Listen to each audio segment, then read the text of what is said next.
తర్వాత మీ దగ్గరికి వస్తా. మహేష్ గారు, జోలకంటి గారు 5వసారి గెలవననే అనుమానం పిన్నెల్లికి లేదు, చాలా కాన్ఫిడెంట్ గా అతను గెలిచే అభ్యర్థి అనేది కాసు మహేష్ రెడ్డి గారు చెప్తున్నారు. నాకు తెలియదు ఎవరు గెలుస్తారు ఎవరు ఓడిపోతారో ప్రజలు నిర్ణయిస్తారు. మీరు గెలుస్తారు, మీరు ధీమాతో మీరు ఉంటారు. కానీ పిన్నెల్లి వచ్చే ముందు అక్కడ ఏం జరిగింది క్లుప్తంగా మాట్లాడుకున్నాక ఎలక్షన్ కమిషన్ గురించి మాట్లాడుకుందాం. సో తెలుగుదేశం పార్టీ రిగ్గింగ్ చేసింది, తెలుగుదేశం పార్టీ బూత్ క్యాప్చర్ చేసింది, వైసీపీ కోట్లు వేస్తున్నవారని అనుమానం మీదో లేకపోతే వేశారనో వాళ్ళ మీద దాడులు చేసింది. వీళ్ళు ఎవరి మీద చర్యలు లేవు, కానీ వైఎస్ఆర్సీపీ వాళ్ళ మీద మాత్రం చర్యలు, అరెస్టులు, కోర్టులు అని.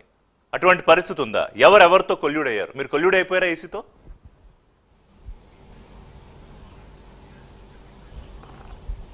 దీంతో అండి ఎలక్షన్ కమిషన్తో మేము కొల్లుడయ్యామా?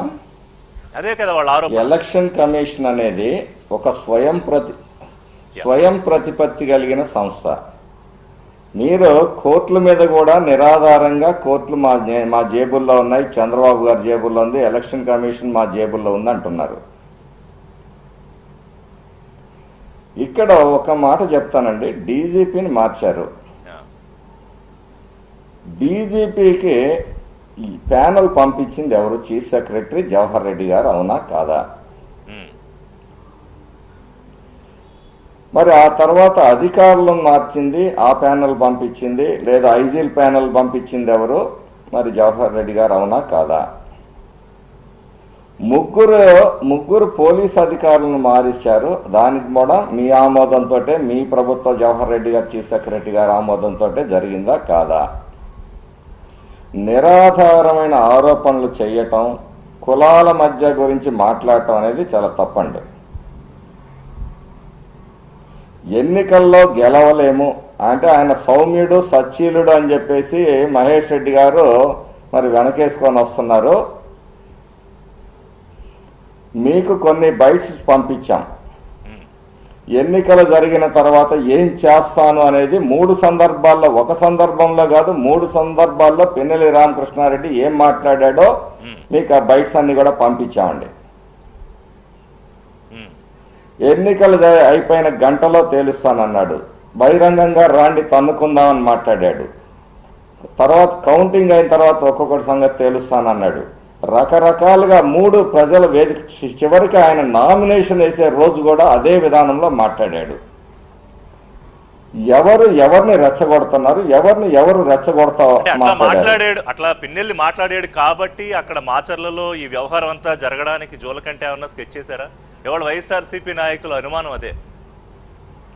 ఎందుకంటే ఆయన వచ్చే ముందు అక్కడ ఎన్ని అరాచకాలు జరిగినా పోలీసులు పట్టించుకోలేదు, ఎన్ని అరాచకాలు జరిగినా పోలీసులు పట్టించుకోలేదు అన్నారు వైసీపీ నాయకులు. నేను సమాధానం చెప్పాలా? ఒక నిమిషం కాసు గారు, మహేష్ ఒక్క నిమిషం అండి. చెప్పండి. జోలకంటి గారు, పిన్నెల్లి రామకృష్ణారెడ్డి ఇంట్లో మారణాయుధాలు అన్ని దొరికాయా లేదా? ఆ రోజు ఫస్ట్ దాడి మొదలుపెట్టి వీరంగం సృష్టించింది ఎవరు? పోలింగ్ బూత్ లో ఈవీఎం పగలగొట్టింది రామకృష్ణారెడ్డి కాదు అని మీరు అంటున్నారు. అవునని మేము అంటున్నాను. ఆ విజువల్స్ లో నిజాలు తేల్చండి.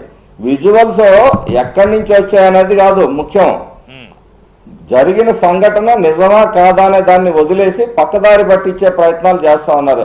మీకు ఆ విజువల్స్ ఎక్కడి నుంచి వచ్చినాయి, ఎట్లా వచ్చినాయి అని. ఇప్పుడు హత్య చేసినాడు కూడా వాడు సమర్థించుకుంటూ ఆయన అక్కడ ఏదో జరిగింది కాబట్టి కోపంతో అది చేశాడు అంటున్నారు. హత్య చేసినోడిని మీరు అడిగినా కానీ అతను కూడా తన వైపు ఒక సమాధానం చెప్తాడు, నేను ఎందుకు హత్య చేయాల్సి వచ్చింది అనే దానికి. కోపంతో పిన్నెల్లి రామకృష్ణారెడ్డి బ్రేక్ చేశాడని కూడా చెప్పట్లా.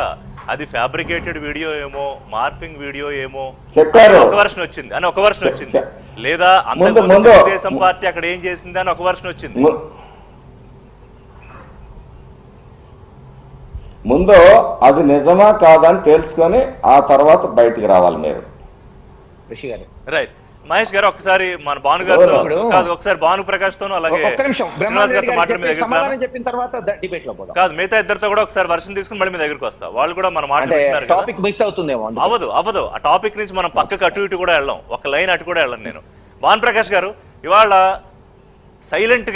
సైలెంట్ అబ్జర్వర్గా ఉన్న భానుప్రకాష్